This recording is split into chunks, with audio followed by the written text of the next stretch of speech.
قرآن قرآن قرآن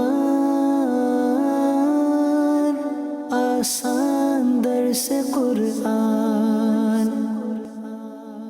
الحمدللہ رب العالمین والصلاة والسلام علی سید المرسلین، اما بعد فاعوذ باللہ من الشیطان الرجیم۔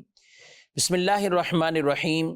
الصلاة والسلام علیک یا رسول اللہ وعلی آلک واصحابک یا حبیب اللہ۔ الصلاة والسلام علیک یا نبی اللہ وعلی آلک واصحابک یا نور اللہ۔ مدنی چینل کے ناظرین، پروگرام ہے آسان درس قرآن، اس میں آپ کو خوش آمدید کہتے ہیں۔ اللہ رب العالمین ہم سب کو قرآن مجید فرقان حمید کا علم عطا فرمائے، فہم عطا فرمائے، اور قرآن پاک کی خوبصورت تعلیمات پر ہم سب کو عمل پیرا ہونے کی توفیق عطا فرمائے۔ اس پروگرام میں بالترتیب یہ درس جاری ہے اور چھٹے پارے میں سورۃ المائدہ کی آیت نمبر 34 تک ہمارا یہ درس مکمل ہو چکا ہے۔ آج انشاءاللہ آیت نمبر 35 سے اپنے اس درس کا آغاز کریں گے۔ اول تاخیر ہمارے ساتھ آپ پروگرام میں شامل رہیے، انشاءاللہ چند آیات مبارکہ اور ان کی تفسیر وہ سننے کی سعادت حاصل کریں گے۔ اللہ رب العالمین ارشاد فرماتا ہے، بسم اللہ الرحمن الرحیم، یا ایہا الذین آمنوا اتقوا اللہ وابتغوا الیہ الوسیلۃ وجاہدوا فی سبیلہ لعلکم تفلحون۔ اے ایمان والو، اللہ سے ڈرو اور اس کی طرف وسیلہ ڈھونڈو اور اس کی راہ میں جہاد کرو، اس امید پر کہ تم فلاح پاؤ۔ اس آیت مبارکہ میں اللہ رب العالمین نے واضح طور پر یہ بات ارشاد فرمائی ہے کہ اللہ کی طرف پہنچنے کا کوئی وسیلہ ڈھونڈو، کوئی وسیلہ تلاش کرو، اور وسیلے کے اوپر قرآن مجید کے اندر اور بھی آیات مبارکہ ہیں، لیکن سب سے زیادہ جو صریح آیت مبارکہ ہے وہ یہی آیت مبارکہ ہے جس میں فرمایا وَابْتَغُوا إِلَيْهِ الْوَسِيلَةَ، اس کی طرف پہنچنے کے لیے وسیلہ ڈھونڈو۔ وسیلہ کسے کہتے ہیں؟ وسیلہ وہ کہ جس کے ذریعے اللہ کا قرب حاصل ہو، چاہے وہ کوئی نیکی کا کام ہے، چاہے کوئی ایسی مبارک جگہ ہے، کوئی ذات ہے، کوئی ایسے اللہ کے پیارے ہیں کہ جن کی وجہ سے آدمی اللہ کا قرب حاصل کر لے، تو وہ سب چیزیں وسیلے کے زمرے میں آتی ہیں۔ تو مطلب یہ ہوا کہ ہر وہ چیز جس کے ذریعے آدمی کو اللہ کا قرب ملے اسے اپنا لو، اور جو رب سے دور کرنے والی چیزیں اسے چھوڑ دو۔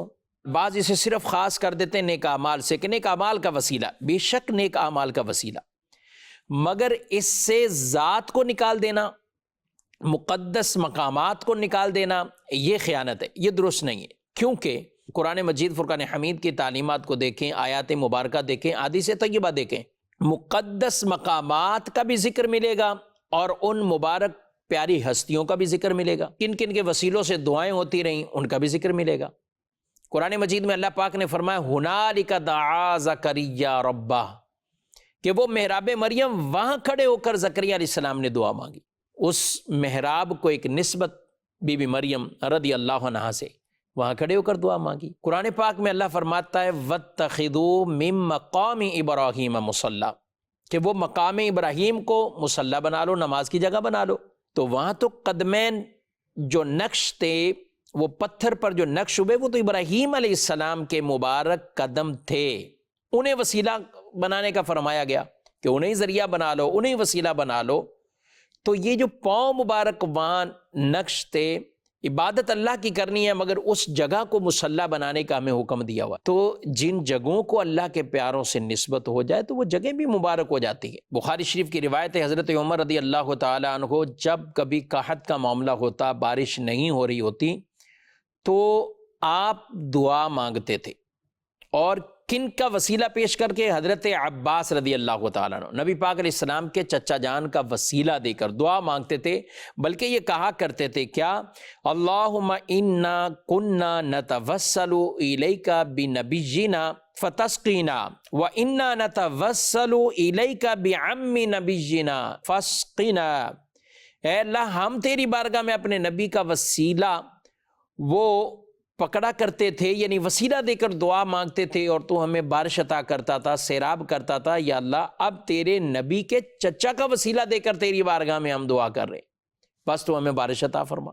سبحان اللہ۔ اور اگر مزید آگے روایات پڑھتے جائیں، صلاۃ حاجت کی جو دعا ہے، خاص طور پر صلاۃ الحاجت کی جو دعا ہے، جس میں بطور خاص التجا یہی کی جا رہی ہے، یا رسول اللہ صلی اللہ علیہ وسلم آپ کی طرف ہم متوجہ ہوئے ہیں اور اللہ رب العالمین کی بارگاہ میں آپ کا ذریعہ اور وسیلہ ہم پیش کر رہے ہیں، اور اللہ کی بارگاہ میں دعا مانگی جاتی ہے، آپ صلاۃ حاجت کی وہ دعا پڑھیں۔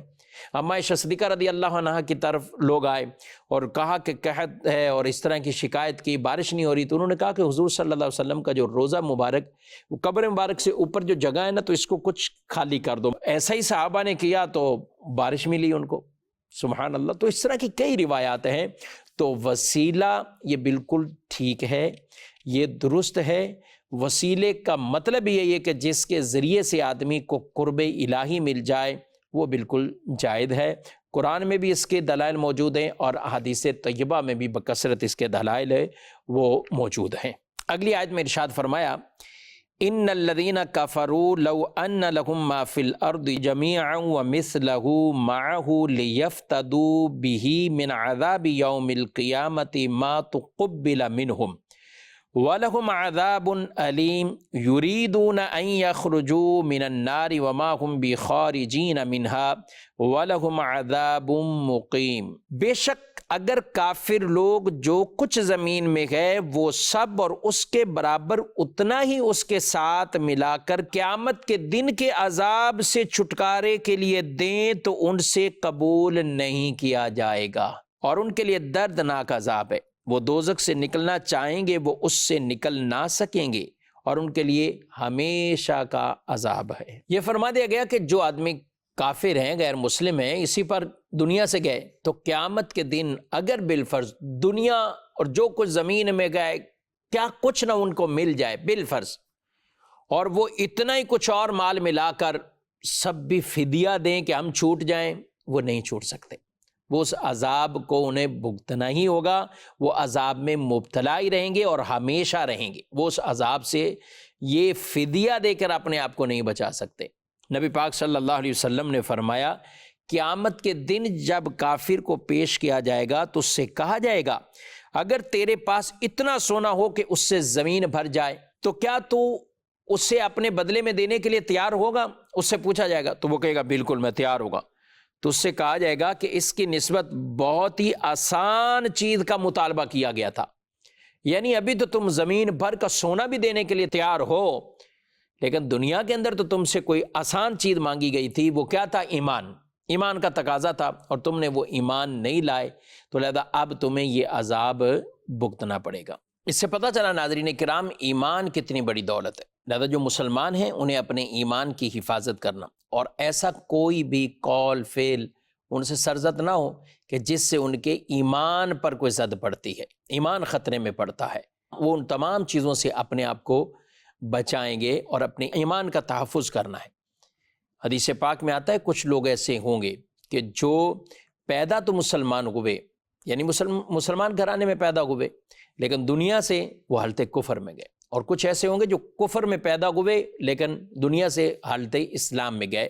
یعنی بعض ایسے ہوتے ہیں کہ جو مسلمان ہیں لیکن معاذ اللہ کچھ ایسا بول کر کہہ کر کہ ارتداد کی طرف اسلام سے پھر گئے، کفر اپنی زبانوں سے نکال دیا، اور کچھ ایسے ہوں گے کہ جو پیدا تو کفر کی حالت میں ہوئے لیکن پھر مسلمان ہو گئے۔ تو اس لیے جو مسلمان ہیں ان کو بالخصوص اللہ سے ہر وقت ڈرتے رہنا چاہیے، اور ہمارے اسلاف کے بکثرت اس طرح کے واقعات ہیں کہ وہ اپنے ایمان کے تحفظ کے لیے کیا کچھ نہیں کرتے تھے، اور ساتھ ساتھ اللہ کی خفیہ تدبیر سے بھی اپنے آپ کو ڈرائے رکھتے تھے۔ اللہ رب العالمین ہم سب کا خاتمہ ایمان پر فرمائے، ایمان پر خیر اور عافیت، اور نبی پاک صلی اللہ علیہ وسلم کی غلامی پر ہمیں موت عطا فرمائے۔ اگلی آیت کی طرف بڑھتے ہیں۔ اللہ پاک نے ارشاد فرمایا ہے، وَالسَّارِقُ وَالسَّارِقَةُ فَاقْطَعُوا أَيْدِيَهُمَا جَزَاءً بِمَا كَسَبَا نَكَالًا مِّنَ اللَّهِ وَاللَّهُ عَزِيزٌ حَكِيمٌ۔ اور جو مرد یا عورت چور ہو تو اللہ کی طرف سے اسے سزا کے طور پر ان کے عمل کے بدلے میں ان کا ہاتھ کاٹ دو، اور اللہ غالب حکمت والا ہے۔ یہاں پر ایک اور حدود شرعیہ میں سے ایک حد کا بیان ہوا کہ جو چور ہے چاہے مرد ہو یا عورت، چوری اس کا ثبوت ہو جائے شرعی طور پر، تو فرمایا اس کے ہاتھ کاٹ دیے جائے۔ اب اس کے ہاتھ کاٹ دیے جائیں، یہ اللہ کی طرف سے انہیں ایک سزا ہے۔ چوری کرنا لغوی طور پر تو اس کا معنی یہ ہے خفیہ طریقے سے کسی اور کی چیز اٹھا لینا۔ یہ شرعی طور پر اس میں کچھ اور قیودات ہیں کہ تعریف اس کی یہ بنے گی کہ عاقل بالغ شخص کا کسی ایسی محفوظ جگہ سے جس کی حفاظت کا انتظام کیا گیا ہو، 10 درہم یا اتنی مالیت یا اس سے زیادہ کی کوئی ایسی چیز جو جلدی خراب ہونے والی نہ ہو، چھپ کر کسی شبہ و تعویل کے بغیر اٹھا لینا۔ اس کو جو شرعی طور پر آپ روزہ رکھتے ہیں، روزہ اگر کوئی توڑ دیتا ہے قضا تو لازم ہے، لیکن کفارہ کب ہے اس کی اپنی شرائط ہے کہ یہ شرائط پائی گئیں تو پھر قضا کے ساتھ ساتھ کفارہ بھی ہے۔ جس نے بھی رمضان کا روزہ جان بوجھ کر بغیر کسی عذر کے اس نے توڑ دیا ہو اور اس پر شرائط پائی جاتی ہوں تو پھر کفارہ بھی ہے۔ تو جو ہاتھ کاٹنے کے حوالے سے سزا ہے اس میں یہ شرائط ان سب کا پایا جانا یہ ضروری ہے اور ان کا ثبوت دیکھا جائے گا۔ اب ثبوت 2 طرح کے ہوتے ہیں کہ یا تو خود اقرار کر لیں یا پھر 2 مردوں کی گواہی سے یہ معاملہ ثابت ہو، اور پھر قاضی مزید کچھ سوال کرے گا جس کی کتب فقہ کے اندر بڑی ڈیٹیل اور تفصیلات یہ موجود ہیں، لیکن یہاں تنبیہ یہ ضروری ہے کہ اس طرح کے معاملات میں عوام یہ چیزیں نہیں لے گی، یہ حاکم اسلام کی طرف جاتا ہے۔ ہاں یہ یاد رکھیں، دھوکے سے چوری سے کسی وجہ سے کسی کا ادنا مال بھی چرا لینا جائز نہیں ہے، ایک تنکا ایک چھڑی بھی لینا جائز نہیں ہے بغیر کسی کی اجازت کے۔ کوئی اگر کسی کی یہ مال لیتا ہے، رسول اللہ صلی اللہ علیہ وسلم فرماتے ہیں کہ چور چوری کرتے وقت مومن نہیں رہتا، اللہ اکبر۔ اور ایک اور حدیث میں فرمایا اگر اس نے ایسا کیا یعنی چوری کی تو بے شک اسلام کا پٹا اس نے اپنی گردن سے اتار دیا ہے۔ اگلی آیت میں اللہ پاک ارشاد فرماتا ہے فَمَن تَابَ مِن بَعْدِ ظُلْمِهِ وَأَصْلَحَ فَإِنَّ اللَّهَ يَتُوبُ عَلَيْهِ ان اللہ غفور الرحیم۔ تو جو اپنے ظلم کے بعد توبہ کر لے اور اپنی اصلاح کر لے تو اللہ اپنی مہربانی سے اس پر رجوع فرمائے گا، بے شک اللہ بخشنے والا مہربان ہے۔ یعنی توبہ ایسی نفیس شے ہے اللہ پاک نے بنائی کہ جس میں آدمی سچے دل سے اگر توبہ کرتا ہے تو اس کے سارے گناہوں کو معاف فرما دیتا ہے۔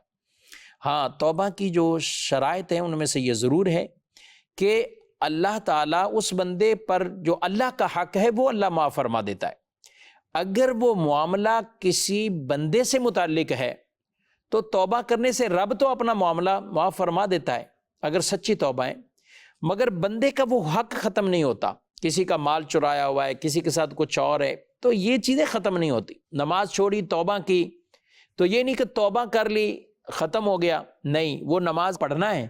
اسی طرح زکوٰۃ رہتی تو وہ زکوٰۃوں کی ادائیگی کرنی ہے۔ تو یہ ان تمام چیزوں کو ہمیں سمجھنا چاہیے ناظرین کرام۔ بہرحال اللہ پاک سچی توبہ کو قبول فرماتا ہے، اور جب سچی توبہ کے کچھ تقاضے بھی ساتھ متعلق اس کے لگے ہوئے ہیں تو پھر ہمیں ان تقاضوں کو بھی پورا کرنا ہے۔ آگے اللہ پاک نے ارشاد فرمایا الم تعلم ان اللہ لہ ملک السماوات والارض يعذب من يشاء ويغفر لمن يشاء واللہ علی کل شیء قدیر۔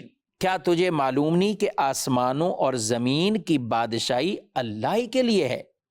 وہ جسے چاہتا ہے سزا دیتا ہے اور جسے چاہتا ہے بخش دیتا ہے، اور اللہ ہر شے پر قادر ہے۔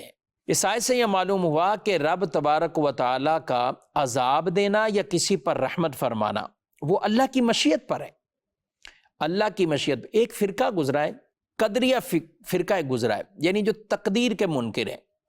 ان لوگوں کا یہ نظریہ تھا کہ اللہ پر عذاب دینا یا رحمت کرنا یہ واجب ہوتا ہے۔ مطلب اگر کوئی گناہ گار ہے تو گناہ گار کو عذاب دینا یہ اللہ پر واجب ہے، اب کسی نے نیک کام کیا تو اس پر ثواب دینا یہ اللہ پر واجب ہے۔ جب واجب کا معاملہ آتا ہے تو پھر وہ مشیت کے منافی ہے۔ تو اللہ پاک نے یہاں ارشاد فرما دیا یعذب من یشاء ویغفر لمن یشاء، اور بھی آیات مبارکہ میں ان اللہ لا یغفر ان یشرک بہ ویغفر ما دون ذلک لمن یشاء، شرک اللہ معاف نہیں کرے گا، شرک کے علاوہ جو چاہے معاف فرما دے گا۔ تو یہ اللہ چاہے کسی پر وہ رحمت فرمائے اور اس کے گناہوں کو معاف فرما دے۔ ہاں شرک اور کفر جیسے گناہ یہ اللہ معاف نہیں فرمائے گا، یہ نہیں معاف فرمائے گا۔ اس کے علاوہ کی میں بات کر رہا ہوں تو وہ جو قدریہ فرقہ ہے ان کا بھی نظریہ غلط ہے، وہ ٹھیک نہیں ہے۔ یہ آیت مبارکہ میں اللہ پاک نے واضح طور پر ارشاد فرما دیا ہے اور اللہ ہر شے پر قادر ہے۔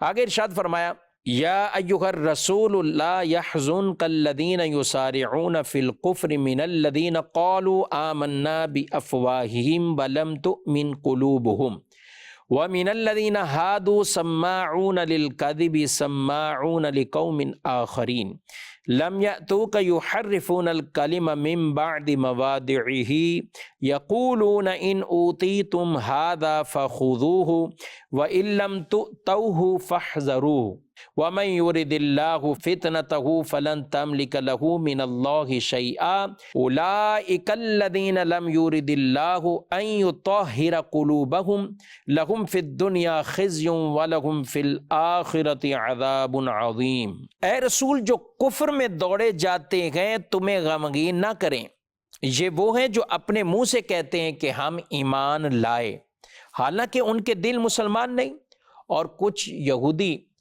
بہت جھوٹ سنتے ہیں، ان دوسرے لوگوں کی بھی خوب سنتے ہیں کہ جو آپ کی بارگاہ میں نہیں آئے، یہ اللہ کے کلام کو اس کے مقامات کے بعد بدل دیتے ہیں، یہ آپس میں کہتے ہیں اگر تمہیں یہ حکم ملے تو لے لینا اور اگر تمہیں یہ نہ ملے تو بچنا۔ جسے اللہ گمراہ کرنا چاہے تو اے مخاطب یعنی ہر ایک کے لیے فرمایا تو ہرگز اسے اللہ سے بچانے کا کچھ اختیار نہیں رکھتا۔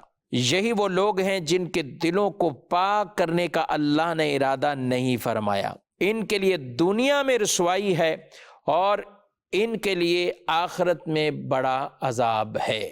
یہاں جو بات ناظرین کرام میں فرمائی جا رہی ہے، نبی پاک صلی اللہ علیہ وسلم کو ایک تسلی اللہ پاک کی طرف سے وہ ملی اور یہ کہا یا ایھا الرسول لا يحزنک الذین یسارعون فی الکفر، اے رسول آپ ان سے غمگین نہ ہو جو کفر کی طرف جلدی کر رہے ہیں، بھاگ رہے ہیں۔ یا منافقین کی ان حرکتوں میں سے ایک حرکت کو بیان کیا گیا کہ وہ زبان سے کہتے کہ ہم ایمان لائے لیکن ان کے دل ایمان نہیں لائے، اور وہ اگر آپ کے پاس آتے ہیں اور پھر جا کر ان لوگوں کے پاس بیٹھتے ہیں جو کفار ہیں دیگر ہیں، اور وہ یہاں کی بات وہاں کرتے ہیں اور انہیں جا کے تسلیاں دیتے ہیں کہ ہم تو تمہارے ساتھ ہیں، ہم تو ایسے ہی وہاں جا کے بیٹھتے ہیں، تو ان کا یہ جو کفر کی طرف بھاگنا ہے، آپ ان سے رنجیدہ نہ ہوں، آپ پریشان نہ ہوں۔ یہ اللہ پاک نے اپنے نبی صلی اللہ علیہ وسلم کو یہ تسلی دی ہے۔ اور پھر آگے یہود کے ان کے بھی برے کرداروں کا بیان ہوا اور کہا کہ یہ کیا کرتے ہیں، یہ اپنے سرداروں کی تو بڑی خوب سنتے ہیں۔ یہود کیا کرتے ہیں اپنے سرداروں کی، یہ ان کی تو بہت خوب سنتے ہیں، اور سنتے بھی جھوٹ سنتے ہیں، جھوٹ افطرا جو بھی کہتے جائیں یہ واہ واہ کرتے ہیں اور ان کی باتیں سنتے ہیں۔ آگے کہا کہ یحرفون الکلم من بعد مواضعہ، یہ اللہ کے کلام کو اس کے مقامات کے بعد بدل دیتے ہیں۔ اور یہ معاملہ بھی یوں ہوا کہ خیبر کے کچھ یہود تھے اور ان کے ہاں ایک شادی شدہ مرد اور عورت نے کوئی برائی کی اور جس کی سزا جو ہے وہ رجم تھی، سنسار کرنا ہے، جو شریعت میں ایک اس کی حد بیان کی گئی۔ اچھا توریت کے اندر بھی یہی حد بیان کی گئی، تو یہ کہنے لگے کہ ایسا کرتے ہیں کہ ہم ابھی یہ فیصلہ نہ یہ جا کے مسلمانوں کے نبی سے کروا لیتے ہیں، ان کے کیا حکم ہے، لیکن اپنے ساتھیوں کو کیا کہتے ہیں کہ اگر یہ حکم ملے تو لے لینا، یہ ملے تو پھر نہ لینا۔ یعنی اگر وہ کہیں کہ اتنے کوڑے مار دو چھوڑ دو تو پھر ٹھیک ہے، اور اگر وہ کہیں کہ سنسار کرو ان کو رجم کرو تو پھر یہ والا حکم نہ لینا۔ اب یہ پورا ایک گروہ جتھا پورا یہ مدینے کے اندر آئے اور کچھ منافقین بھی ان کے ساتھ لگے۔ آپ صلی اللہ علیہ وسلم نے فرمایا کہ تم میری بات مانو گے، حکم مانو گے، فیصلہ مانو گے؟ کہہ رہے ہیں بالکل مانیں گے۔ تو آپ نے یہی فیصلہ کیا رجم کرنے کا۔ تو یہ پھر کہنے لگے کہ یہ تو وہی فیصلہ ہوا، تو یہ تو چونکہ پہلے ہی اپنے سرداروں سے یہ پوچھ کے آئے ہوئے تھے، انہوں نے کہا تھا کہ اگر یہ سزا بولیں تو ٹھیک، یہ بولیں تو منع کر دینا، مطلب پھر عمل نہ کرنا۔ نبی پاک علیہ السلام نے ان سے کہا کہ یہ بتاؤ یہ ابن سوریہ کون ہے؟ انہوں نے کہا وہ تو ہمارا بہت بڑا عالم ہے، بہت بڑا عالم ہے توریت کا۔ فرمایا بلا لو اس کو۔ اس کو بلا لیا گیا. آپ صلی اللہ علیہ وسلم نے اسے قسم دی اور فرمایا کہ میں تمہیں رب کی قسم اور اللہ کے اس کلام کی قسم، تورات کی قسم، کہ اللہ نے اتنی اتنی نعمتوں سے تم لوگوں کو نوازا ہے کہ فرعون سے نجات عطا فرمائی، من و سلوہ تمہارے لیے اترتا رہا، دیگر اور رب کی یہ نعمتیں ہیں. میں تمہیں یہ قسم دے کر کہتا ہوں کہ تم سچ سچ بتانا کہ تورات کے اندر اس جرم کی سزا کیا رکھی. تو یہ کہنے لگا یہی جو آپ بیان کر رہے ہیں یہی سزا ہے. تو وہ تو اپنے ہی عالم کو لان تان کرنے لگے، حالانکہ کہہ رہے تھے کہ وہ بہت بڑا عالم ہے اور جو کچھ کہے گا ہم وہ مان لیں گے. آپ صلی اللہ علیہ وسلم نے پہلے ہی یہ کہہ دیا تھا کہ تم مان لو گے. بولے بالکل. تو اس نے کہا کہ ایسا ہو، یہ بالکل موجود ہے اور یہی سزا ہے. تو یہ ایک یہود یعنی وہ تو مان گیا، لیکن پھر آپ صلی اللہ علیہ وسلم نے جب مزید اس سے کچھ بات کی کہ یہ کیا ہوا، تم لوگوں نے یہ سزائیں کیوں، اب یہ جب تمہارے کتاب میں موجود ہے، تورات کے اندر موجود ہے، تو اس کو کیوں تبدیل کر دیا. تو پھر وہ یہی کہنے لگا کہ ہمارے اصل میں کچھ امیر لوگ جب برائی میں پڑے اس طرح کی تو ان کے لیے رخصت نکال لی گئی، کوڑے مار لو، یہ کر لو، اسے وہ سزا نہیں دی. ہاں غریب کوئی کرتا تو اسے وہ سزا دے دی جاتی. لیکن پھر آگے جا کر ایک معاملہ ہوا کہ بادشاہ کے بھائی نے ایسا معاملہ کیا تھا تو اس کو چھوڑ دیا گیا. لیکن ایک غریب کیا کوئی ایسا ہوا تو جب اس کو سزا دینے لگے تو وہ ان کی پوری قوم کھڑی ہو گئی کہ بھئی پھر بادشاہ کے بھائی کو بھی سزا دو. تو یوں ہم نے لوگوں نے کوڑوں کی سزا کے اندر اسے بدل دیا. یعنی اللہ کے احکامات کو، ان حدود کو ہی انہوں نے معاذ اللہ بدل کر رکھ دیا. یاد رکھیں ناظرین کرام، یہ جو اللہ کی حدود ہیں، جو احکامات ہیں، میں بارہا یہ عرض کر چکا ہوں کہ عوام الناس کا یہ کام نہیں ہے. یہ حکومت وقت کا کام ہوتا ہے، حاکم اسلام کا کام ہوتا ہے. وہ ان قیودات شرائط کو قاضی اسلام اس کا فیصلہ کرتے ہیں اور پھر اس پر سزا جاری ہوتی ہے. عوام کا کام نہیں ہے. لیکن ان میں حکمتیں بہت بڑی ہیں. معاشرے کے اندر امن، معاشرے کے اندر ایک اطمینان والی کیفیت، اور پھر ڈر خوف لوگوں میں کہ یہ عمل نہیں کرنا، اس کی وجہ سے یہ جرم، یہ سزا ملتی ہے بغیر کسی سفارش کے. تو جب یعنی اس میں کوئی سفارش نہیں چلے گی، کچھ یہ معاملہ نہیں ہوگا، تو پھر معاشرے میں امن بھی ہوتا ہے. اور جہاں یہ معاملات نہ ہوں تو پھر سب بے لگام ہوتے ہیں. نبی پاک صلی اللہ علیہ وسلم نے تو پھر یہاں تک ارشاد فرما دیا کہ جب ایک عورت کے حوالے سے کچھ نرمی مانگی جا رہی تھی تو آپ صلی اللہ علیہ وسلم نے فرمایا کہ حکم یہی ہے. کہا کہ اگر اس کی جگہ فاطمہ بنت محمد ہوتی تو بھی میں حکم یہی سناتا. سبحان اللہ. یعنی یہ ایک آپ نے ایک مثال دی کہ اگر یہ ہوتا تو بھی میں یہی حکم سناتا. تو اس لیے جو اللہ کی حدود ہیں ان میں کسی طرح کی کوئی بھی چور چوران نہیں ہونی چاہیے. لیکن یہ عوام کا کام نہیں ہے، یہ حاکم اسلام کے حوالے سے بیان ہوا ہے. ناظرین کرام، آیت نمبر 41 تک آج کا ہمارا یہ درس وہ مکمل ہوا ہے. انشاءاللہ آیت نمبر 42 سے 42 سے آئندہ اس درس کا ہم آغاز کریں گے. اللہ پاک ہم سب کو قرآن مجید، فرقان حمید اور اس کی تعلیمات پر عمل پیرا ہونے کی توفیق عطا فرمائے. آمین بجاہ النبی الامین صلی اللہ علیہ وسلم.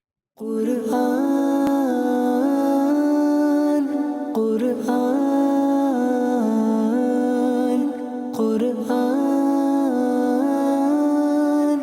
آسان درس قرآن.